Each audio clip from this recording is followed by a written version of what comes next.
On yesterday's episode, I recalibrated my deck of Life's Potluck Buffet cards. And so I'm really excited about what possibilities are going to be out there now that has happened. So stick around for today's episode of Life's Potluck Buffet. I'm John Paulus. Thanks for joining me. The way that I recalibrated the deck is I basically I flipped it over so that the top card was the face of the card as opposed to the back of the card. And that really worked because once I reshuffled, and when I reshuffled, the cards told me I had recalibrated the deck. They sent me a signal by having the same card on the top that was on the top when I started. It had returned there somehow, magically, because the cards, that was their signal. This is the recalibrated. So after I shuffled the deck and pulled a card, it was card number 3. That story you just told about someone else was about you. That's rule number 3 for me. As I have said on a couple of episodes, this is the card that is the most important card in the deck for me personally. The rule number 3 is my rule number 1. For the Life's Potluck Buffet cards, it's rule number 3. But for me, it's the rule number 1, which is when we tell stories about someone else, especially if there are stories where we're like saying not so kind things about somebody, or maybe we're saying something really kind about somebody, there is a big element in that story that is not about that person. In fact, the whole story might not be about the person. The whole story is about you or me, whoever told the story. So that we know from just our lives. Just think back. I know you'll find some prime examples in your life and the life of others. Just, it's easy. And the rule is true, and there's just, what else can you say? And the reason that it works is that we can't like enter somebody else's perspective to the extent that the story that we were telling about them is about them, actually. We can't embody someone else and tell a story, because if we could fully embody someone else and tell a story, then we'd be telling a story about them. But we can't. So that's the mechanism. That's why these stories that we tell are about ourselves. And being aware of that and understanding, why am I telling the story about this person? Why am I saying this thing about this person, whether it's bad or good? And think about what it's saying about you and what you're trying to tell yourself. And what you're trying to tell others. Because we're like when we tell these stories, we're really kind of sending a signal out saying, hey, everyone, I am struggling with this. I am wrestling with this. I am proud of this. And we want others to understand that, to listen, and we want to be visible for that when we tell these stories.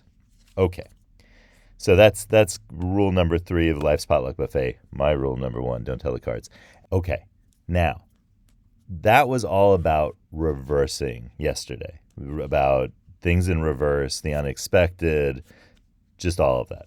So today I thought I would focus on that idea of looking in the rearview mirror, as you can tell from the thumbnail, and how to put things past us in a productive way. How to look at things in the rearview mirror in a productive way. All right. So now that the cards have been recalibrated, I know we're going to get a really good card today. And we'll be praying that it's not Passions Are for Hobbies. Cards, we know.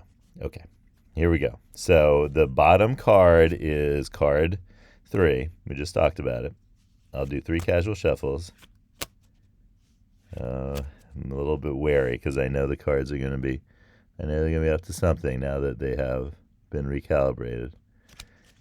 It's going to be good, whatever it is. Be good if we had a card that we haven't had in a while. But that's up to the cards. All right. So there we go. Now, I'm going to look for the card that sticks out to me. It's this one right here. Here we go. It's card 35. Actions speak. Find something that you claim about yourself or your work, but never back up with action. Be honest with yourself. What is preventing you from acting? Is it that you don't wish to pursue those actions, or is it because you don't understand how to act? If the latter, just jump in and do something right now, however little, to start. If it's the former, then do that action. This is really pertinent to today's theme of looking in the rearview mirror. Because if it's something that you want to do, then that's great. Schedule something with yourself. Remember how we use the calendar or whatever, however you do your scheduling. Put an appointment with yourself to do this thing as soon as you have a free moment. Right away, if possible, but if it's not possible right away, talking about cars. If it's not possible right away, then do it at the first moment that you can. Schedule it and make sure you hold yourself to that meeting.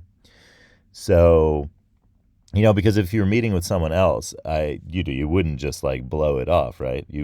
So that's why this meeting thing works so well, at least for me, is that I think of it as having a meeting with someone. It just happens to be that someone's myself. But if it were someone else I was meeting with, I certainly wouldn't blow it off. I wouldn't even, I wouldn't be like late to it. I wouldn't, I would do the meeting, right? And so that's why this helps, because if you think of yourself as just another person that you're meeting with, that takes a lot of pressure off it. And then also it makes you committed to and responsible for meeting with yourself. So that's why that's a good technique, at least for me. So, okay. So that's if you're putting something off and you want to do it, and it's really you do want to do it, but you're a little bit afraid to get started. That happens all the time, right? Then that's one thing, and that you can just jump in and do it. Whatever means you need to do it. But if it's something that you don't want to do, that you're dragging your feet on because you don't want to do it, but you have to do it, then this is a perfect card to think about how to put things in the rearview mirror. First of all, let us figure out what the nature of the thing is that we are putting off. Let's just think of an example. Let's say we're scheduling something, or we're doing a task that's involves a spreadsheet, or we're making an appointment or making an arrangement for someone else. What is it about, or ourselves, what is it about that is preventing you from acting? Take a moment and think about it, because what I've seen in my life, and I've seen this in the lives of a lot of others as well, so it's not, I have a lot of data on this one, is that the actual thing that you're putting off or not doing that you don't want to do, the reason you don't want to do it is not on the surface. It never is on the surface. The surface reasons are symptoms and not the problem. That they should be regarded just as that. The actual person, the actual thing you're doing, those are just they're red herrings. And a red herring is, where it's like a false clue or false lead. I don't know why it's a herring, and I don't know why is it a red herring? I don't know. Who knows? But maybe I'll find out for tomorrow. So those false leads and false clues are on the surface, and we're just scratching the surface. If you take a moment and talk to someone about it, say, hey, trusted someone, I am having a hard time doing X thing and I don't want to do it. Can I talk to you about why I don't want to do it? And the person, of course, since they're a trusted, caring person who you identified, who you share with, and maybe they share with you as well. Usually they do. The person will say yes. And then you will talk about it, and you will see what the real cause is. And you will begin, no doubt, because I've seen this many, many, many times in myself and in many, many others. You will begin with the superficial reasons, and you will swear up and down that it is those superficial reasons. Oh, I don't like spreadsheets. Oh, I don't, like doing this task because I think it's, not a task I should be doing. You'll come up with those things, but that's only the superficial reason.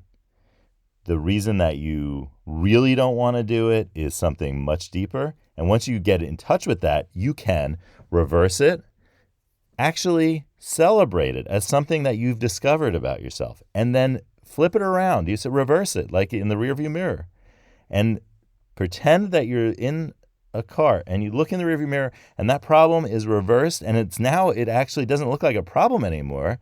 It looks like something great because you've figured it out, and now you can accept it and get the task done and keep driving forward in your life.